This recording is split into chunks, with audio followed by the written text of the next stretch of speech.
बनेगा नेता। नगर निगम के चुनाव पास आने वाले थे। पूरे कानपुर शहर में टिकट को लेकर मारामारी शुरू थी, लेकिन सबसे ज्यादा चर्चा में वार्ड नंबर 40 की सीट थी। वो इसलिए क्योंकि इस बार वहां की सीट महिला के लिए आरक्षित थी। अब सवाल ये था कि चुनाव लड़ेगा कौन। इससे पहले ठाकुर साहब वहां से पार्षद थे और इस बार उन्होंने अपनी पत्नी सीमा ठाकुर को टिकट दिलवाई और ठाकुर साहब की शान के कारण सीमा जी ने 20,000 वोटों से चुनाव जीत लिया। अरे बधाई हो सीमा भाभी, अब तो आप वार्ड की पार्षद बन गई हैं। अब तो हमारे काम आप ही करवाएंगी। और ये तो सिर्फ नाम की पार्षद बनी है, वो तो महिला सीट आ गई, वरना पार्षद तो मुझे ही बनना था। अब भले ही चेहरा इसका होगा, लेकिन पावर तो मेरी ही होगी। अरे वाह भाई साहब, क्या दिमाग लगाया है आपने भी। आइए आप लोग, खाना लगा दिया है सबके लिए। सीमा जी पार्षद बन चुकी थी, फिर भी उनकी एक ना चलती। सारे काम ठाकुर साहब खुद ही संभाल लेते और जहाँ जरूरत पड़ती वहाँ सीमा जी का अंगूठा लगवा लेते। सीमा जी ज्यादा पढ़ी लिखी भी नहीं थी। एक दिन ठाकुर साहब और सीमा एक प्रोग्राम में जाते हैं। अरे ठाकुर साहब, आप आ गए। ओहो, पार्षद मैडम भी आ गई हैं। स्वागत है आप दोनों का। लगता है हमारे पार्षद फंड का सही इस्तेमाल हो रहा है। चलिए अब उद्घाटन करते हैं। ये लीजिए ठाकुर साहब कैची, आप ही सबसे पहले प्रवेश कीजिए।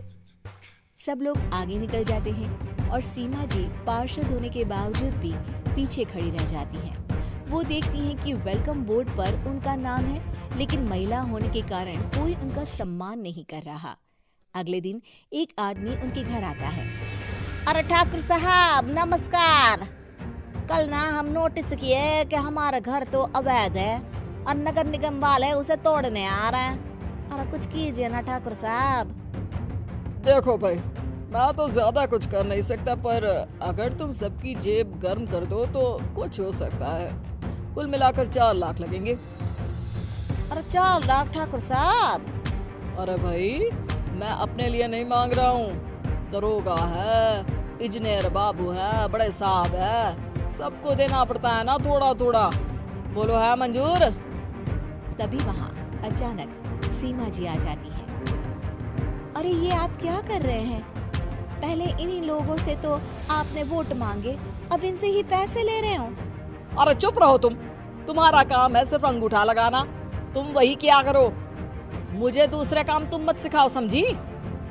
और तुम ना जाओ, अब पैसे लेकर आओ, वरना जेसीबी किसी भी वक्त आती होगी। सब कुछ ऐसे ही चलते रहता है। एक दिन सीमा जी और ठाकुर साहब को एक लोकल मीटिंग में बुलाया जाता है। वहाँ पर कई और अधिकारी लोग भी मौजूद रहते हैं। अब मैं चाहूंगा कि ठाकुर साहब हमारे बीच 2 शब्द कहें।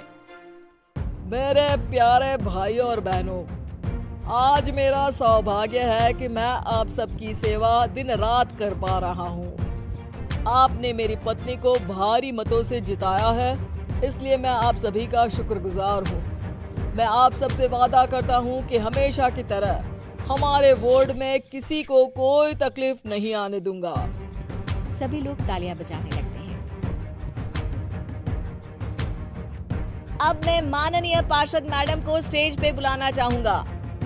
अपने नाम को बुलाया सुनकर सीमा जी एकदम चौंक जाती है। उन्हें बिल्कुल उम्मीद नहीं थी कि इतनी बड़ी जगह उन्हें मंच पर बुलाया जाएगा। जैसे तैसे वो मंच पर चढ़ती हैं।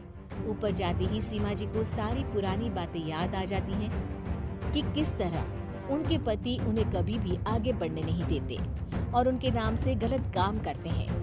वो बोलने लगती है, मैं आपके वार्ड की पार्षद सीमा हूँ। आप में से बहुत कम लोग ही मुझे जानते होंगे, क्योंकि इससे पहले मुझे कभी ऐसा मौका ही नहीं मिला।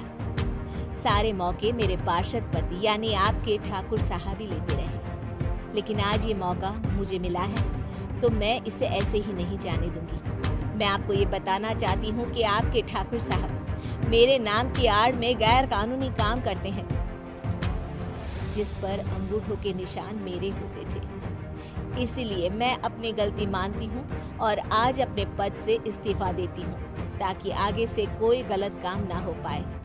अब फैसला आप सबके हाथ में है कि आप हमें क्या सजा देना चाहते हैं। सीमा जी की बातें सुनकर ठाकुर साहब के चेहरे का रंग उड़ जाता है और वो शर्म से मुंह नीचा करके वहां से चले जाते हैं और पद से इस्तीफा देकर ही सही सीमा जी अपने आप में आत्मविश्वास महसूस करती हैं।